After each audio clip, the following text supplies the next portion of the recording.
আসসালামু আলাইকুম। Hello viewers, আজকের সকালের নাস্তায় আমি জাউ রান্না করেছি, তার সাথে রয়েছে পাকা কাঁঠাল। গতকাল দুপুর থেকেই আমাদের এদিকে অনেক বৃষ্টি হচ্ছিল, তো সকালে ঘুম থেকে উঠে দেখি এখনও বৃষ্টি পড়তেছে। তো পেটের ক্ষুধা তো আর বৃষ্টি ঝড় তুফান কিছুই মানে না, রান্না করে খেতেই হবে, যেহেতু ঘরে বাচ্চারা রয়েছেন এবং বড়রা রয়েছেন, আমরা সবাই খাবো বলে সকালে ঝটপট রান্না করে ফেললাম জাউ, এবং তার সাথে রয়েছে পাকা কাঁঠাল। আমরা গ্রামের মানুষেরা পাকা কাঁঠাল দিয়ে জাউ খেতে অনেকটাই পছন্দ করি এবং খেতেও অনেকটা মজা লাগে। যারা পছন্দ করে থাকেন তারাই জানবেন কতটা মজা লাগে জাউ দিয়ে কাঁঠাল। এবং পাকা কাঁঠাল দিয়েও পান্তা ভাত দিয়ে খাওয়া যায়, তার সাথে জাউ দিয়ে আপনি বিভিন্ন প্রকার ভর্তা দিয়েও খেতে পারেন, অথবা শুকনো মরিচ পুড়িয়েও জাউ দিয়ে খাওয়া যায়, যার যেরকম পছন্দ। তো জাউ রান্না করার জন্য এখানে আমি হাফ কেজি আতপ চাল নিয়েছি। এই চালগুলো আমি এখন কুলা দিয়ে ঝেড়ে নিব। তো চালগুলোকে ঝেড়ে নিয়েছি, এখন যে হাঁড়িতে রান্না করব একেবারে সেই হাঁড়িতে নিয়ে নিয়েছি। এখন পানি দিয়ে আমি চালগুলোকে ধুয়ে নেব। তো চালগুলোকে ধুয়ে নিয়েছি, যতটুকু পরিমাণে পানি দেওয়ার প্রয়োজন ততটুকু পানি দিয়ে দিয়েছি। এখানে একটা অরঙ্গা ব্যবহার করব জাউটাকে নাড়াচাড়া করার জন্য, যাতে নিচ দিয়ে লেগে না যায়, এর জন্য অরঙ্গা ব্যবহার করছি। পরিমাণ মতন লবণ দিয়ে দিচ্ছি, জাউ কিন্তু একটু লবণটা বেশি লাগে, তারপর আপনারা পরিমাণ মতন দিয়ে দিবেন। তো লবণটাকে ভালোভাবে পানির সাথে মিশিয়ে নিলাম। এখন চুলায় জাল ধরিয়ে দিচ্ছি। যখন জাউটা প্রথমে চুলায় বসাবেন তখন চুলার জালটা একটু বাড়িয়ে দিবেন, তাহলে তাড়াতাড়ি বলক চলে আসবে। তো দেখেন আমার এদিকে অনেকটাই বৃষ্টি হচ্ছে, আকাশটাও অনেক মেঘলা কালো হয়ে আছে, তার সাথে বৃষ্টিও পড়তেছে অনবরত। তো সকালবেলায় তো ঝামেলা না করে ভাবলাম ঝটপট কি রান্না করা যায়, তাই ঝটপট জাউ রান্না করে ফেলতেছি।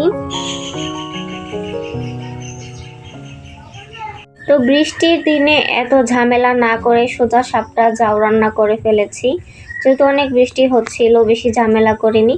তো জাউয়ে বলক চলে এসেছে, এখন আর না নাড়া দিলেও চলবে, কারণ এখন আর নিচ দিয়ে আর লেগে যাবে না। তো এভাবে করে আরও বেশ কিছুক্ষণ রান্না করে নিতে হবে। এখন শুধু কিছুটা ফুটেছে, চালগুলো পুরোপুরি ফুটেনি, এখনো শক্ত রয়েছে। তো এখন চুলার জালটা কমিয়ে আস্তে আস্তে চালগুলোকে ফুটিয়ে নেবেন, নয়তো পানি শুকিয়ে যাবে, চাল ফুটবে না, শক্ত হয়ে থাকবে। তো আরও বেশ কিছুক্ষণ জাল দিয়ে নেওয়ার পর জাউটা আমার প্রায় হয়েই এসেছে। দেখেন অনেকটাই ফুটে গেছে চালগুলো, এখন শুধু নরম হওয়ার অপেক্ষা। আর কিছুক্ষণ আমি একটু জাল করে নিব। এখনো একটু পাতলা পাতলা রয়েছে, তাই আর একটু ঘনভাবে নামিয়ে নেব। তো জাউটা হয়ে গেছে, চুলা থেকে নামিয়ে নিয়েছি। দেখুন এরকম করে নামিয়ে নিতে হবে, একটু পাতলা রাখতে হবে, কিছুক্ষণ রেখে দিলে এমনিতেই ঘন হয়ে যাবে। তো এইভাবে আমি বেশ কিছুক্ষণ রেখে দিব, 10 মিনিটের মতন রেখে দিলে এমনিতেই ঘন হয়ে যাবে, চালগুলো ফুটে একদম নরম হয়ে যাবে। তো এই জাউটাকে এখন আমি রেখে দিব, ঢাকনা দিয়ে রেখে 10 থেকে 15 মিনিট পর আবার দেখিয়ে দিব আপনাদের। তো এখানে একটা কাঁঠাল নিয়েছি, এই কাঁঠালটা পাকা, কাঁঠালটা এখন ভেঙে নেব।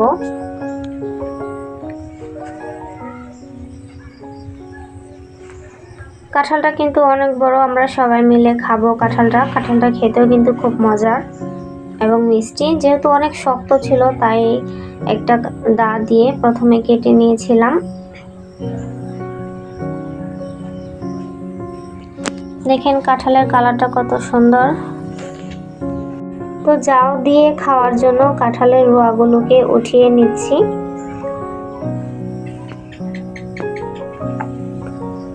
একটা প্লেটে রোয়াগুলো উঠিয়ে নিচ্ছি। দেখেন কাঁঠালের মধ্যে কি অনেকটাই ঘন ঘন রোয়া ছিল। তো এখানে কাঁঠালগুলো উঠিয়ে নিয়েছি। তো ঢাকনাটা খুলে এখন আপনাদের দেখিয়ে দিই। 15 মিনিট পর আমি আবার ফিরে আসলাম। এখন অনেকটাই ঘন হয়ে গেছে এবং চালটা ফুটে একদম নরম হয়ে গেছে, এখন পুরোপুরি খাওয়ার উপযোগী হয়েছে। তো একটা প্লেটে আমি কিছুটা জাউ নিয়ে নিচ্ছি।